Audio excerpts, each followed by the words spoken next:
This happened in my sophomore year, when I was living in Ridgeview Hall, one of the older dorms on the edge of campus that everyone complained about, but no one actually avoided because it was the cheapest option. The walls were paper thin, the heaters clanged every time they kicked on, and the carpet always felt slightly damp, even in winter. But the worst part of the building wasn't any of that.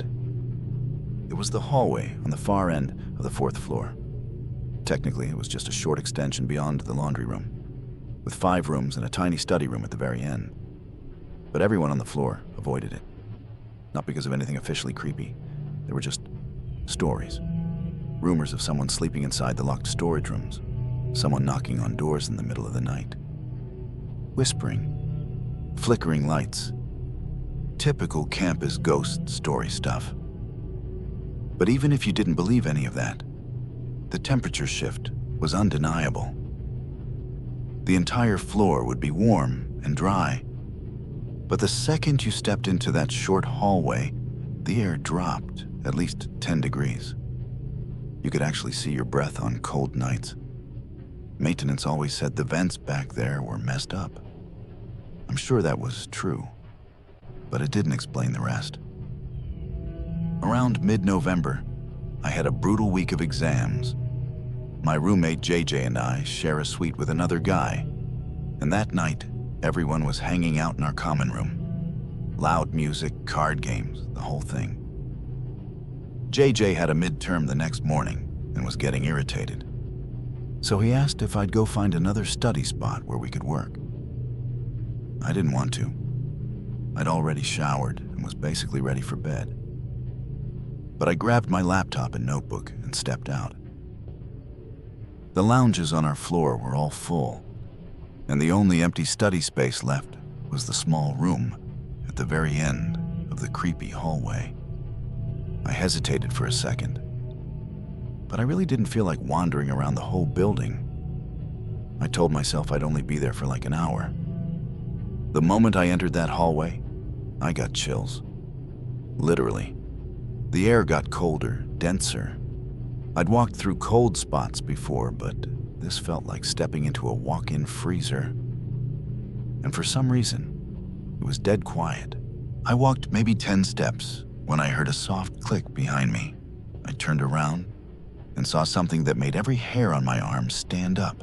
4 of the 5 doors down the hall, the ones I'd just passed, were slightly open. Not wide, just cracked about an inch. I was certain they'd been closed. Everyone on this floor obsessively shut their doors because the RA was strict about noise. I stared at them for a long moment, and then a stupid part of me whispered, "Hello?" Nothing. I swallowed, turned around, and headed to the study room. I shut the door quietly behind me and sat down. My heart was beating a little too fast, but I tried to focus on my notes. I kept telling myself those doors must have been cracked before. Maybe the draft pushed them. Maybe. 10 minutes passed, maybe 15. I got into a pretty good rhythm typing my outline. Then I heard footsteps. Slow, dragging footsteps, coming down the hallway, the kind that echoed just slightly off the cinder block walls. I froze. They stopped right outside the study room. I didn't breathe. I didn't move. I didn't even blink. The footsteps stayed there. Not pacing, not leaving, just standing. Then the door handle rattled. I'm not exaggerating when I say it was the single most chilling sound I'd ever heard. Not because the door moved violently, it didn't. The handle turned gently, slowly, almost as though someone didn't want to open it. They just wanted to see if I'd locked it. I watched the handle with my hand over my mouth. It jiggled once, twice, then stopped. Silence. And then, through the bottom crack of the door, I heard it, breathing, soft, controlled, right on the other side. I didn't move. I didn't even dare shift my weight. After maybe 30 seconds, the breathing faded, and the footsteps began again, moving backward up the hallway. I waited another full minute before packing up my laptop. trying not to make a sound. I cracked the door open slowly and looked out. The hallway was empty, but all 5 doors were now fully shut. I power walked all the way back to my room without looking back once. JJ could immediately tell something was wrong. I told him what happened, and he went pale. No one else had been down that hall. No one had left our room. And campus security didn't do rounds that late unless someone called them. The next morning, our RA stopped by. He said someone had reported scratching sounds late at night coming from the walls in that same hall. He thought it was raccoons or squirrels nesting inside the structure. But that didn't explain the footsteps, or the breathing, or the door handle. Later, in February, campus security confirmed that someone had been slipping into the building at night through a ground floor exit that didn't latch properly. They believed he'd been squatting inside storage spaces in multiple dorms. They never caught him.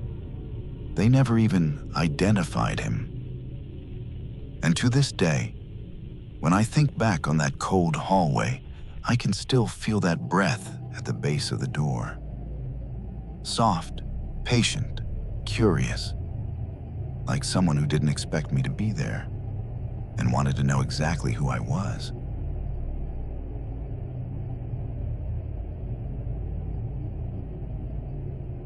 This happened last spring during finals week, the worst one of my college career. I had a major statistics paper due, and as usual, I'd procrastinated myself into a panic spiral. My laptop had been overheating and shutting down every few hours, so I decided to use the computers in the library basement.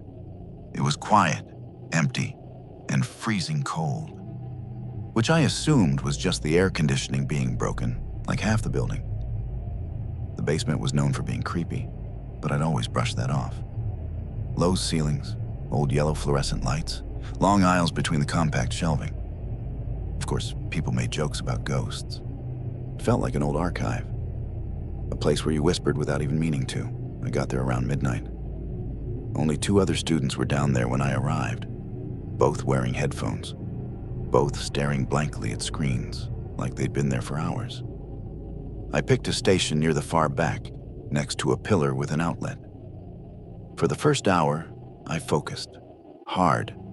No distractions, no phone, no noise except the occasional hum of the ventilation system. Then I heard it, a soft shifting sound from behind the shelves. Not footsteps exactly, more like fabric brushing against books. I ignored it. I was exhausted and jittery from coffee. But it kept happening. Every couple of minutes, from a different direction, like someone was circling the basement perimeter behind the shelving units. Eventually, I got up to stretch and refill my water bottle. As I passed the far corner of the basement, I heard the shifting noise again. But this time, it was right behind me. I spun around. No one. But one of the study chairs to my left was now angled away from the table, like someone had been sitting there, watching. A weird pressure started building in my chest, like I needed to leave. But I forced myself to go back to my station. I needed to finish that paper. About 15 minutes later, I heard a soft laugh, not a normal laugh, not amused, not sarcastic, breathy, almost whispered. My spine prickled instantly. I whipped around. No one. The basement was empty now. The other 2 students must have left when I wasn't paying attention. I grabbed my stuff. No hesitation. I was done. I speed-walked toward the stairwell, not running, but close. The hallway felt smaller, narrower, like the ceiling was dropping. Then I made the mistake of glancing down one of the aisles between the bookshelves.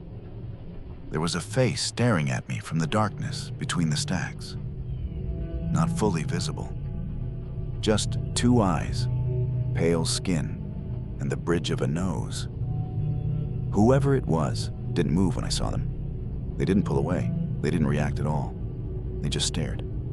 I backed up slowly. I didn't take my eyes off that aisle until I hit the stairwell door, shoved it open, and bolted up the stairs.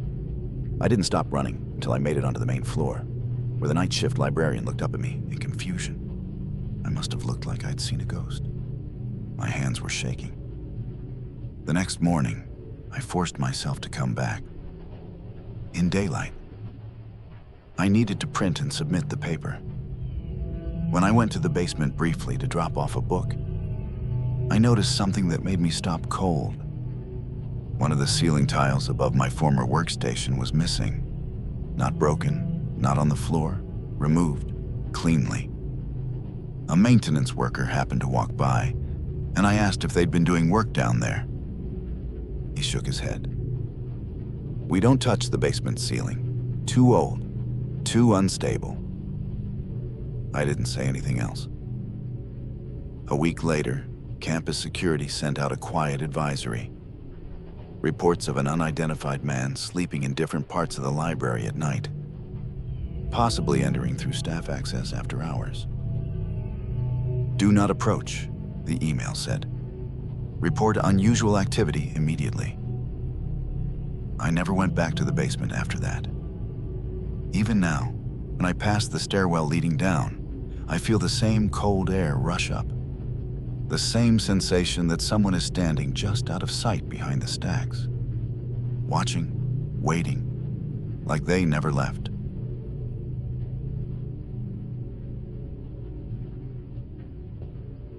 My senior year, I had a night lab every Wednesday from 6 p.m. to 9:30 p.m.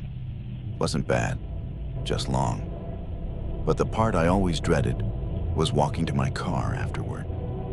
The only available parking was in the lot behind the Science Center, which backed directly into a small wooded area the school never maintained.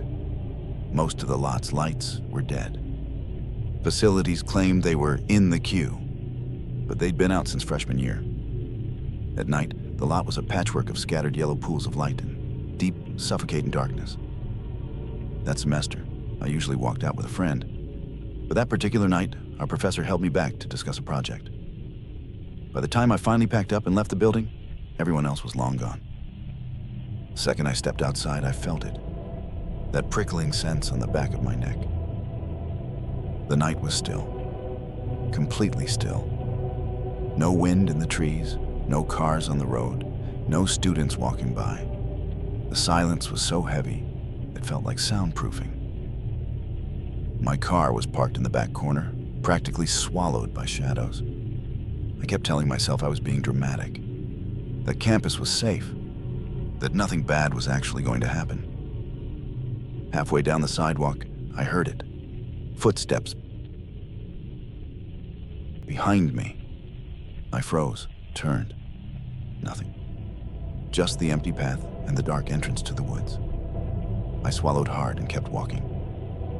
A few seconds later, I heard them again. Faster this time, like someone had picked up their pace to match mine. I spun around again, faster. Still nothing. But now I could hear breathing. Slow, steady, close. My pulse hammered. I tightened my grip on my keys and speed walked toward my car, trying not to outright run. When I reached it, I fumbled the remote and accidentally hit the panic button, which blared my horn and echoed across the lot. That's when I saw movement near the tree line. A silhouette stepped into one of the faint circles of light from a working lamp. A tall, lanky man, wearing a filthy hoodie and jeans that hung off his frame. His hair was matted, his posture slouched. His eyes, though I couldn't see them well, looked sunken. He took one slow step toward me. I threw myself into the driver's seat and yanked the door shut. Before it could latch, a hand grabbed the top edge of it. His hand. Long fingers, dirt caked under the nails. I screamed and shoved the door as hard as I could. It swung free for half a second, just enough for me to slam it shut and hit the lock. He slapped the window with his palm, hard. When he leaned forward, I finally saw his face in full. He wasn't angry. He wasn't shouting. He looked confused, like someone trying to process something that didn't make sense to them. And then he said, almost conversationally, "Open the door." I shook my head violently, tears in my eyes. He said it again, louder, "Open the door." He started pulling on the handle, even though it was locked, shaking the entire car. I jammed the keys into the ignition, slammed the car into reverse, and floored it. He chased me, sprinting, arms pumping unnaturally fast. I don't know how he kept up for as long as he did. When I turned sharply out of the lot, he finally dropped out of view. I didn't stop driving until I was halfway across campus. When I called campus police, the dispatcher sighed like she recognized the description immediately. They said there had been multiple reports of a transient man living in the woods behind the Science Center.